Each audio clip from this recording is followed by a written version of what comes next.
মাঝ সমুদ্রে উল্টে গেল যাত্রী বোঝাই নৌকা। 30 থেকে 35 জন যাত্রী ছিলেন নৌকায়, সকলেই ডুবলেন জলে। আতঙ্ক চরমে। মুম্বাইয়ের গেটওয়ে অফ ইন্ডিয়ার কাছেই ঘটেছে এই দুর্ঘটনা। সঙ্গে সঙ্গে এগিয়ে এসেছে অন্য সমস্ত জাহাজগুলি। উদ্ধার কাজ চলছে। মহারাষ্ট্রের মুখ্যমন্ত্রী দেবেন্দ্র ফডনবিস জানিয়েছেন, এখনো পর্যন্ত 101 জনকে উদ্ধার করা হয়েছে এবং মোট 13 জন মারা গিয়েছেন এই দুর্ঘটনায়।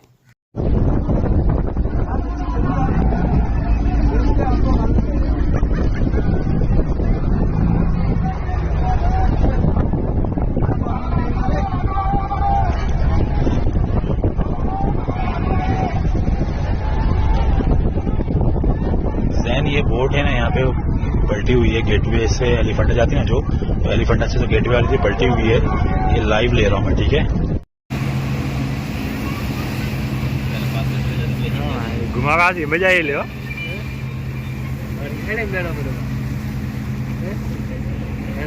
आग